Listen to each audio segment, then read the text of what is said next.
જય માતાજી મિત્રો, મારી ચેનલ મમતાની રસોઈમાં તમારું સ્વાગત છે। આજે આપણે બનાવીશું 6 મહિના સુધી સ્ટોર કરી શકાય તેવી સૂકી ચટણી। તો આ ચટણી એટલી ચટપટી બને છે કે તમે જો ઘરમાં કંઈ શાક ના હોય અથવા શાક ખાવાની ઈચ્છા ના હોય ત્યારે તમે તેને ખાઈ શકો છો। અને આ ચટણીને તમે વડાપાવ, ઢોસા, ઇડલી સાથે પણ ખાઈ શકો છો। એટલી આ ચટપટી ચટણી બનીને તૈયાર થાય છે અને ખાવામાં ખૂબ જ ટેસ્ટી લાગે છે। તો આજે આપણે ચટપટી એવી સૂકી ચટણી તૈયાર કરીશું। ગેસ પર આપણે એક પેનમાં 2 નાની ચમચી જેટલું તેલ લીધું છે। તો તેલ થોડું આપણું ગરમ થાય એટલે આપણે ગેસની ફ્લેમ ધીમી કરી દઈશું। અને અત્યારે 2 મોટી ચમચી ભરી અને મેં કાચી સિંગ લીધી છે, તે આપણે પેનની અંદર લઈ લઈશું। અને આ સિંગને આપણે થોડી ક્રિસ્પી થાય તે રીતે શેકવાની છે। તો ગેસની ફ્લેમ ધીમી રાખી અને સિંગને આપણે સારી રીતે શેકી લઈશું। તો સિંગ આપણે એકદમ સરસ રીતે શેકાઈ ગઈ છે। તો ધીમા ગેસની ફ્લેમ પર આપણે તેને એકદમ ક્રિસ્પી થાય તેટલી શેકવાની છે। હવે આપણે ચટણી બનાવી છે, તો ચટણી થોડી સ્પાઇસી હોય તો જ સારી લાગે। તો તેના માટે અત્યારે મેં મીડિયમ તીખા હોય તેવા લાલ સૂકા મરચાં લીધા છે, જેના ડીટીયાના ભાગ અને અંદર રહેલા બીજને મેં કાઢી લીધા છે। તેને પણ આપણે થોડા તેલમાં સાતળી લઈશું। તમે કાશ્મીરી જે લાલ મરચાં આવે છે તે પણ લઈ શકો છો। અત્યારે આપણે થોડું સ્પાઇસી ચટણી બને તેના માટે થોડા તીખા લાલ મરચાંને પસંદ કર્યા છે।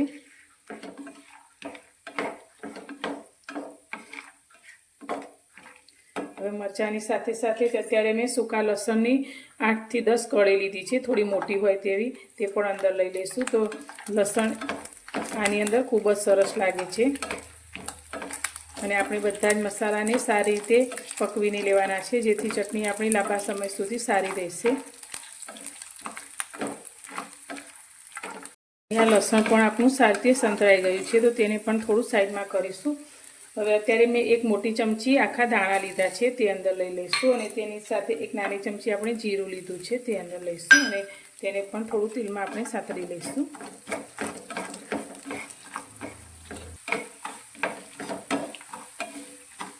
તો ધાણા જીરું પણ આપણા સારી રીતે સંતરાઈ ગયા છે। તો અત્યારે મેં 1 મોટી ચમચી સફેદ તલ લીધા છે, તે અંદર લઈ લઈશું। આનાથી ચટણીનું ટેક્સચર એકદમ સરસ આવશે અને ટેસ્ટ પણ ખૂબ જ સારો આવશે। તો તલને વધારે સંતરાતા વાર નથી લાગતી, એટલે તેને આપણે પાછળથી એડ કર્યા છે।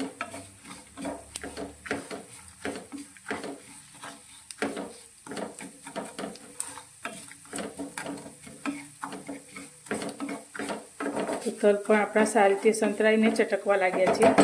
તો હવે આપણે અત્યારે સૂકા નારિયેળનું ખમણ લીધું છે, અડધી નાની વાટકી જેટલું, તે અંદર લઈશું, એટલે 2 મોટી ચમચી જેટલું।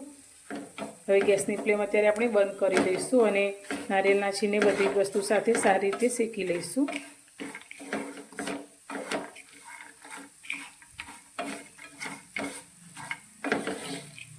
તો તમે એકવાર આ રીતે ચટણી બનાવીને રાખશો તો તમે કોઈ પણ વાનગીમાં ઉપયોગમાં લઈ શકો છો।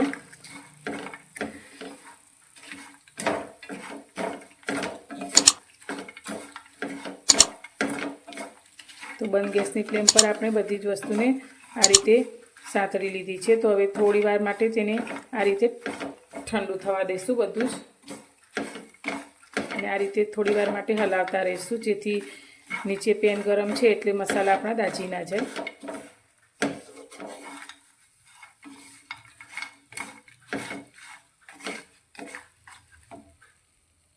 શેકાયેલી આપણી બધી જ વસ્તુ સારી રીતે ઠંડી થઈ ગઈ છે। તો હવે અત્યારે આપણે એક મિક્સર જાર લઈ લઈશું અને જારની અંદર આપણે શેકાયેલી બધી જ વસ્તુને લઈ લઈશું।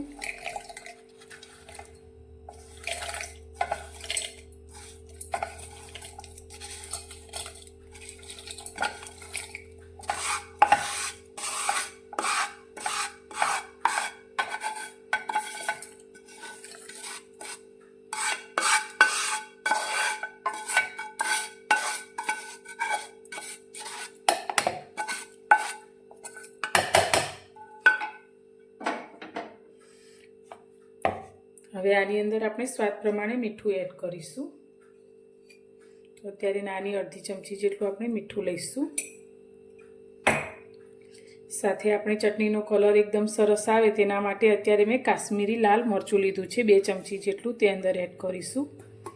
જો તમે સૂકા મરચાં લાલ કાશ્મીરી લેતા હોય તો તમે આ મરચાંને સ્કીપ કરી શકો છો.